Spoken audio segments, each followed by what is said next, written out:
Gente, já estamos de volta aqui com o Diário da Manhã.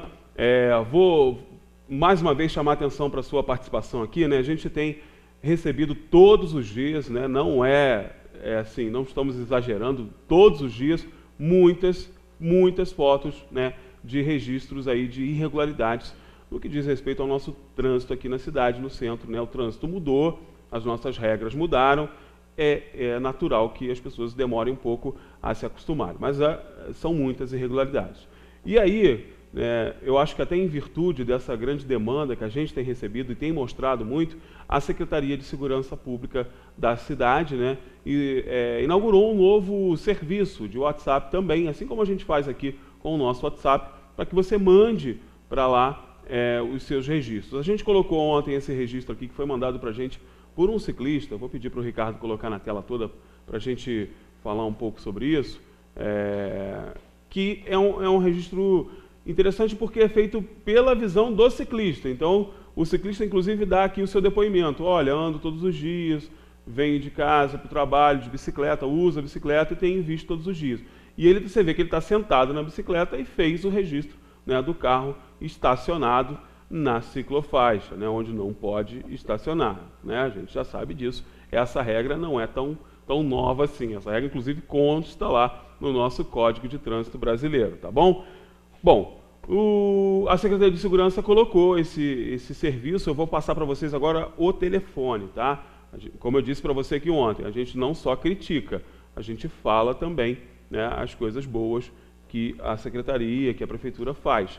Infelizmente, as coisas boas têm sido, né, exceções. As coisas ruins têm protagonizado aqui a nossa conversa, mas as coisas boas também têm que ser enaltecidas. E aí, é uma boa ideia, né, lá do pessoal da Secretaria de Segurança. O número é o seguinte, gente, vou pedir para o Ricardo colocar na tela que já está aí, ó.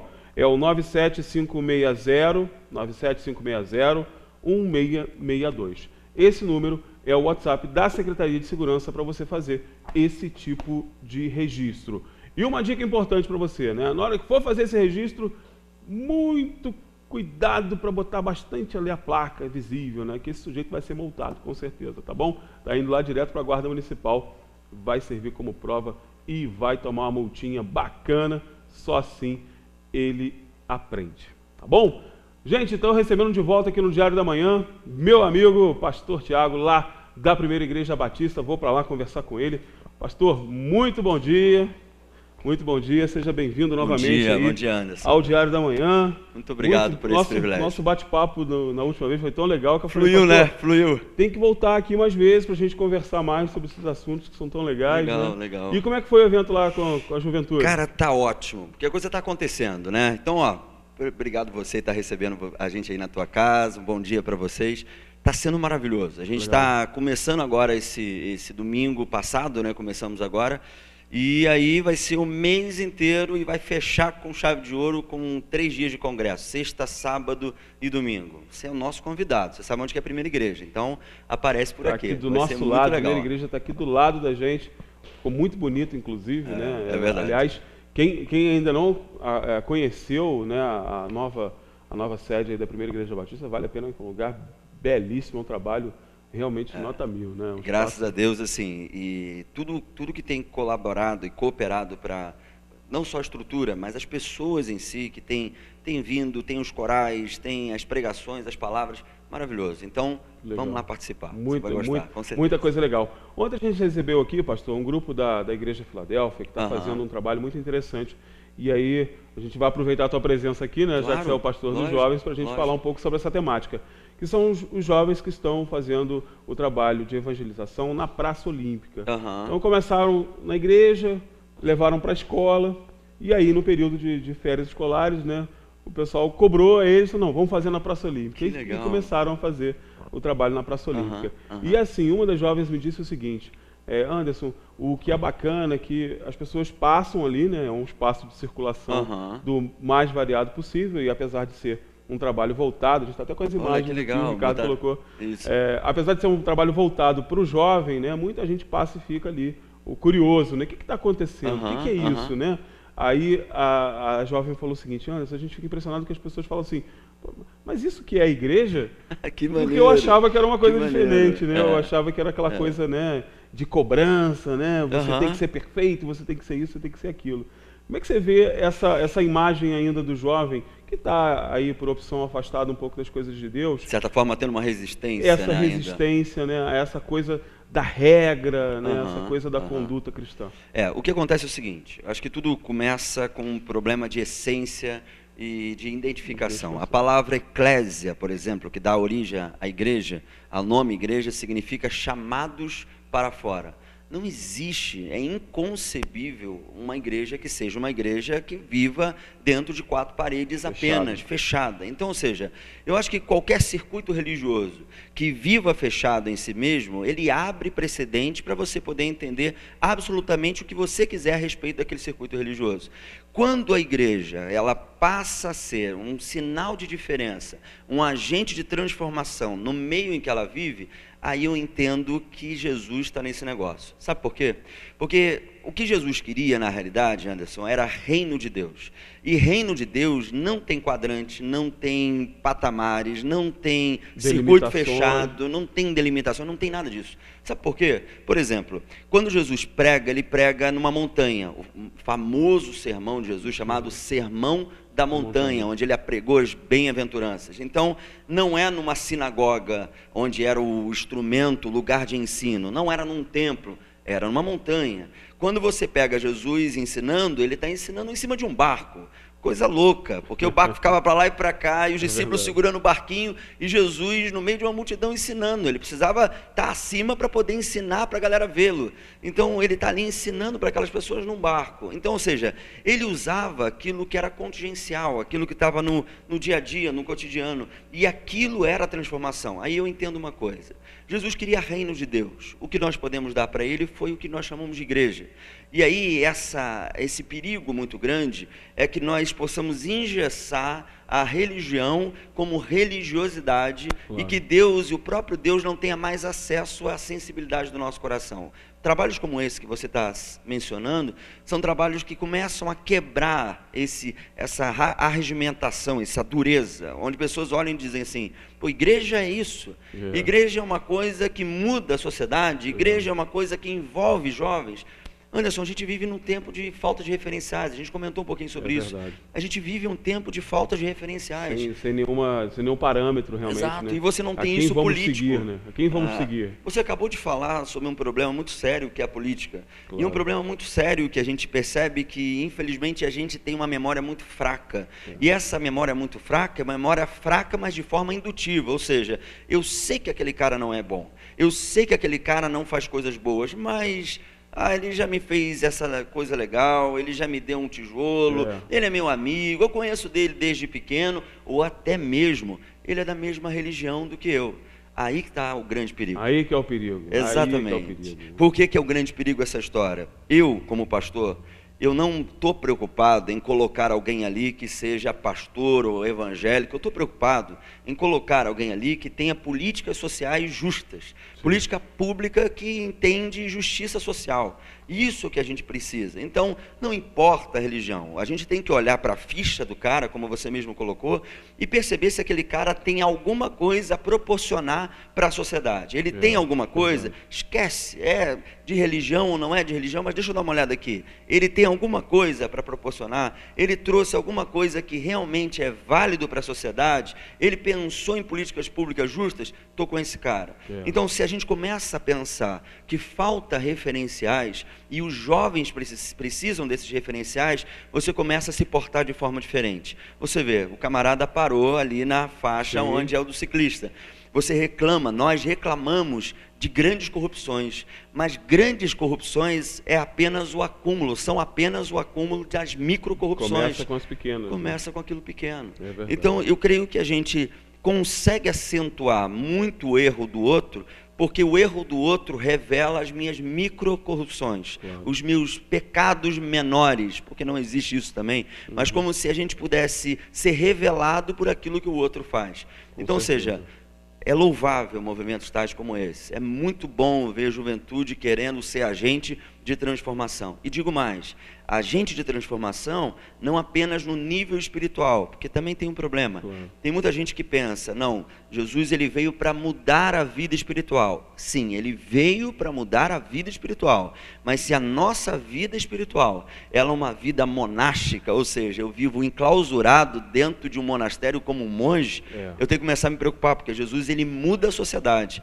Ele se preocupa com o cara que tem fome e multiplica o pão. Ele se preocupa com a mulher marginalizada e ele recolhe para si. Ele olha para uma mulher adúltera, que a religião quer apedrejá-la, e chama para si dizendo, perdoados estão os seus pecados, eu não te condeno, vá e não peques mais. Então, ou seja, quando eu olho para Jesus, Jesus é o meu ponto foco. Claro. Jesus é o óculos que eu coloco para enxergar essa sociedade. E quando ele é o óculos que eu coloco para enxergar a sociedade, eu percebo, peraí, a mudança tem que ser lá fora, a mudança tem que ser na política, na economia, na sociedade, claro, no meio em que eu vivo. Porque se essa mudança não é uma mudança eventual, desculpa dizer, minha gente, mas de palavra bonita e de discurso bem feito, o mundo está cheio. Tá cheio. Falar, Anderson, até papagaio fala. Até papagaio fala, isso é verdade. Fácil. Agora, você tocou num ponto muito importante, pastor, que eu acho que talvez seja o fundamental nesse papel importante da igreja. Eu já recebi aqui algumas entidades que trabalham com a questão social, e aí a gente tem que reforçar que a igreja, principalmente, ela é uma entidade fundamental para alcançar onde o braço do Estado não alcança, sobretudo nas políticas sociais, na questão da prevenção e combate ao uso dos entorpecentes, né, que a igreja é fundamental. Se não fosse a igreja, eu falo a igreja de uma forma geral, gente, é a católica, é a evangélica, todas as igrejas de uma forma geral são fundamentais nesse trabalho. Se não fossem essas iniciativas, o Estado já estaria muito mais falido do que já está no que diz respeito à política social. Mas você tratou numa questão que eu acho que é o principal fator empregado na cultura cristã, que é a noção de alteridade, né? Sim, verdade. Quando você tem essa noção de alteridade, quando você adquire isso, e a igreja trabalha isso de forma bastante brilhante, você consegue realmente enxergar a sociedade de uma forma diferente. É o que a gente prega hoje, claro, né, pastor? Claro, a gente pede que as pessoas enxerguem a realidade de uma forma diferente. Não tenham, né, apenas os seus problemas como algo mais importante que os problemas dos outros. É isso que a alteridade diz, né? Você se colocar no lugar do outro e entender a fragilidade do outro e tentar relativizar aquele problema, né? Exato, acho que essa talvez seja a maior missão até. Claro, e a pregação base de Jesus é essa. Todas as vezes que ele via um camarada que era muito rígido no conceito de religião, ele quebrava isso. Deixa eu te dar um exemplo. Tinha um camarada que a Bíblia não fala o nome dele, mas menciona como um jovem rico. Esse camarada tinha muito dinheiro. Você imagina alguém que tem muito dinheiro? É esse camarada. Tinha muito dinheiro, muito. E não só tinha muito dinheiro, mas era um cara perfeitamente ilibado na sua religião. Sabia o que deveria fazer. Jesus chega para ele chega para Jesus e pergunta, Jesus, o que eu faço para ter esse negócio chamado vida eterna? Parada é essa, Jesus, de vida eterna. Eu quero esse negócio para mim. E aí ele fala, ótimo, então você atende aos mandamentos? E ele fala, pronto. Se for essa, resolvo o problema. Passei no vestibular, já não tenho dificuldade, vou ingressar na faculdade de Jesus, não tem, ou na faculdade da vida eterna. E aí Jesus fala assim, peraí que o negócio não é tão assim, não é calma. Tão simples. E aí ele fala, vai, pega tudo que você tem e dá aos pobres. E aí o camarada, Anderson, dá uma pensada, sabe aquela coisa que te dá uma coceira, você senta e não sabe como sentar direito, você fica para lá, para cá, até você ir embora, porque você está desajustado, desarrumado. É isso que aconteceu. Ele ficou desajustado, ele falou, e agora, o que eu faço? Eu vou embora. E ele foi embora. Porque no final das contas ele entendeu não entendeu o que você acabou de falar.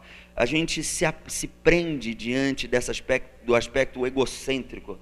A nossa sociedade é cada vez mais uma sociedade individualista, egocêntrica. E eu entendo uma coisa, se não gerarmos cuidado sobre os outros, nós pereceremos. A palavra cuidado vem do latim, e quando ela transmite essa palavra, o latim transmite essa palavra para a gente, transmite a palavra cura em correspondência. Então, ou seja, cuidado é cura, cura é cuidado. Quando eu promovo o cuidado sobre alguém, eu estou curando a ferida daquela pessoa. Eu estou sarando aquela pessoa que passou por uma frustração, por uma dificuldade, por um problema. E isso não apenas porque eu sou pastor, não, é porque eu sou filho de Deus. E tem uma porção de filho de Deus aí arrebentado na alma, acabado. E às vezes a gente tem a capacidade de, infelizmente, julgar os outros como se nós fôssemos a medida de todas as coisas. Ou seja, se ele está passando isso, chora demais. E olha lá, lamenta demais. Já está reclamando chora de novo. De novo. É. Então você não sabe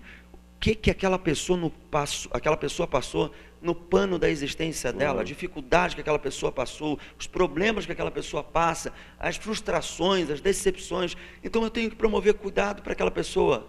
Ou cuidamos um dos outros, ou pereceremos.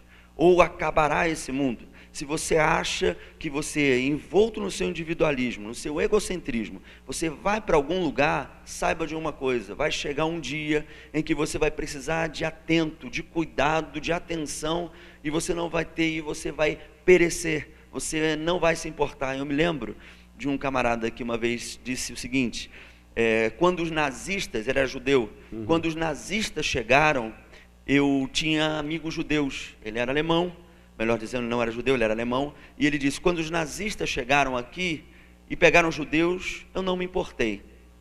Quando outros chegaram para pegar os comunistas, eu também não me importei. Aí hoje chegam para me pegar, para me aprisionar, e ninguém se importa. Você percebe? É cíclico. Esse negócio, você planta, é uma lei inexaurível, ou seja, não tem como você fugir. O que você planta, você colhe. Se você planta solidão, você vai colher solidão. Se você planta individualismo, você vai colher individualismo. Ou seja, não adianta, não é uma coisa, transcende a religião. É uma coisa que é humana. Se você plantar discórdia, você vai colher discórdia. Se você plantar orgulho, você vai colher orgulho. Claro, então, ou seja, ou cuidamos de todos, repito, ou pereceremos todos dentro dessa sociedade. Você que é político, está sentado na sua cadeira, na sua Câmara, e dizendo, vou traçar todas as benesses, todas as alegrias e dinheiro disso daqui. O teu dia vai chegar onde o justo juiz vai te cobrar tudo isso que você fez, porque é cíclico. Um dia a casa cai e os problemas vêm à tona. É o que eu sempre falo aqui, né, gente? O político acha que ele vai ficar jogando a sujeira para baixo do tapete e que ninguém vai chegar um dia ele levantar e reconhecer aquela sujeira como a dele. Isso aí, não tenha dúvida de que alguém vai reconhecer a sua sujeira, amigo. A sua sujeira tem marcas, né? Ela tem a tua identidade. Então não fuja dessa, não. Verdade. Pastor, para a gente terminar aqui, né? Eu sempre falo bastante aqui com os meus telespectadores. É claro que a política está sempre envolto na discussão aqui do Diário da Manhã, porque é a minha especialidade, eu escrevo sobre política, então acabo indo para a política de uma forma geral. Mas eu acho que é uma coisa que a gente tem que discutir mesmo. Essa coisa de que política não se discute, isso é uma grande besteira, né? Isso é uma palhaçada e nos trouxe a esse momento tão triste que a gente está hoje. Foi justamente a gente não discutir a política, não entender a política, que nos trouxe a esse momento tão crítico que a gente vive na política nacional e estadual e municipal que a gente está. Mas eu sempre costumo dizer o seguinte, você que é pessoa de bem, participe da vida política, né? Vá, busque, né? Como eu citei ontem aqui, inclusive, o Bertolt Brecht, que sempre disse que o que incomodava ele era o silêncio dos bons, né? E isso realmente incomoda muito. Mas eu vou te perguntar o seguinte, como é que a gente hoje, né, nesse mundo de descrença política que a gente vive, generalizada, a gente consegue motivar, por exemplo, o jovem a entender a política, a participar do universo político nacional? A gente vive, como qualquer ser humano, momentos de altos e baixos e de extremismos também. Então, eu creio que, às vezes, a gente, como a gente conversou aqui, a gente falou antes, a gente fala demais e a gente pratica pouco. A ação é muito pequena. Se a gente não tomar as rédeas da situação, alguém vai tomar pela gente. E esse alguém que vai tomar pela gente é o alguém que hoje está tomando e gera total insatisfação. Então, você que percebe o problema, não seja apenas o denunciador do problema. Porque é muito fácil, ver que está tudo ruim é mole. Tá claro, é só sair de casa. É só sair de casa, exatamente. Tá Tem ruim. buraco aqui, a estrada tá tal, olha como é que tá a saúde pública. É mole. Falar, a gente fala. Só que tem uma coisa.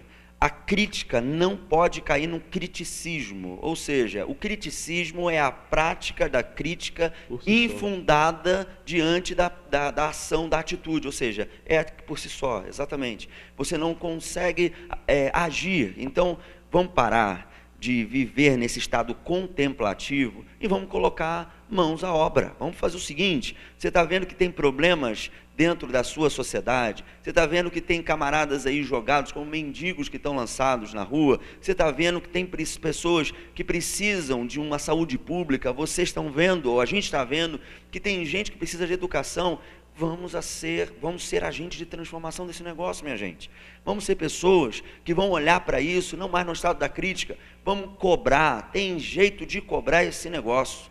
E se não é apenas diante de uma câmara, fazendo uma exposição de uma passeata, é você dizendo, eu vou entrar nesse negócio para que possa de alguma forma mudar. Exatamente. E transformar esse negócio. Lógico, não cabe aqui entender que nós estamos idealizando, que nós somos as pessoas que vamos, como mártires, mudar esse mundo. Mas eu tenho certeza absoluta, tal como aquela fábula antiga, do beija-florzinho que pega a água e vai jogando no incêndio, e aí pega mais um biquinho de água e joga no incêndio, aí chega o elefante e fala assim, que negócio é esse, cara? Você acha que você vai apagar esse incêndio todo com esse bicudinho de água que você está jogando? E aí ele está dizendo, mas eu estou fazendo a minha parte. O problema é, todo mundo olha, todo mundo diz, está ruim, a galera chega e fala assim, ninguém vai fazer nada. Pois bem, você é a resposta dos clamores que tem feito a sociedade. Não espere que os outros façam. Seja você a pessoa que vai mudar. Sejamos nós, né, Anderson? As pessoas que vão mudar isso. Sejamos a mudança que a gente quer no mundo. Então, essa mudança que você quer no mundo, comece a partir de você. E comece como? A partir de práticas que possam mostrar que você também não é corrupto. Então, não venha com essa história de lançar os holofotes sobre aquilo que é macro, se dentro de você existe um micro que corresponde a esse macro de igual maneira. Então, comece dentro de você. Como é que você é como pai? Como é que você é como filho? Como é que você é como mãe? Como é que você é como aluno? Porque não adianta. Você quer respeito diante da sociedade, mas você não respeita o professor. Não respeita o professor. Você não respeita o teu amigo. Então, que história é essa de respeito? Respeito é só unilateral, não é uma via de mão dupla. Não, promova.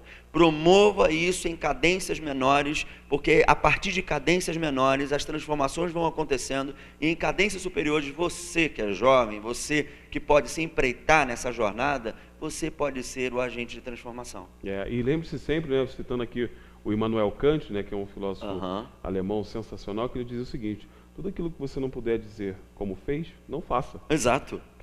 O motivo de você não poder dizer como fez é o motivo para você não fazer, então não faça. Então, tenha isso sempre na mente, né? E como o pastor disse brilhantemente, você pode ser o agente da mudança, né? A gente fala que sempre temos que participar, trazendo para a política local, por exemplo, né? Você tem os conselhos da cidade, conselho de saúde, conselho de educação. Isso aí. Quem sabe é a sua solução que você está guardando dentro de casa que vai resolver efetivamente o problema na educação, na saúde. Quem sabe não é a sua contribuição. E não só no universo partidário, você pode participar da política com esses mecanismos constitucionais, dos conselhos, das associações, né, engajando-se, ou então mesmo participando das sessões plenárias. Tudo bem que os nossos vereadores, né, os malandros dos nossos vereadores mudaram o horário da sessão para as 10 horas da manhã, para ninguém ir, porque 10 horas da manhã está todo mundo trabalhando, estudando, enfim, fizeram para ninguém ir. Mas mesmo assim, faça o sacrifício. Eu sei que você vai ouvir só besteira lá, mas tem que ouvir as besteiras para você não replicar os seus erros, né? Para não chegar em outubro próximo, pegar o seu precioso voto, a sua conquista que custou vidas. Muita gente morreu para você ter esse direito, né? O direito democrático do voto, para você não pegar esse seu direito democrático e simplesmente lançar ao vento, né? Com uma postura omissa, com uma postura de acomodação. Ou seja, que ele seja um voto efetivo. Eu já disse aqui, pastor, que a gente tem que dar uma sugestão para o Tribunal Superior Eleitoral para mudar a tecla fim. Porque não é o fim, gente, começa ali, né? É verdade, muito boa. Não é fim do voto. O voto começa ali, né? Na verdade, ele começa antes, mas ali é o início do teu trabalho como eleitor, né? Você tem que fiscalizar, tem que acompanhar, tem que fazer tudo isso que o pastor falou e não ficar apenas contemplando, né? Sabendo, vendo as coisas passarem e reclamando daquilo. É verdade, Né? Acho é que é a verdade. principal As coisas começam a se transformar a partir disso, ou seja, é o que você falou, não precisa ser partidário, pode ser apartidário, mas se envolva. E às vezes a gente é só reprodutor de ideia, né? Não, porque eu ouvi, ótimo, você ouviu o Anderson falando, mas o que você pode cooperar com aquilo que o Anderson falou? Qual é a tua opinião? Qual é a tua opinião para somar com a dele e fazer com que...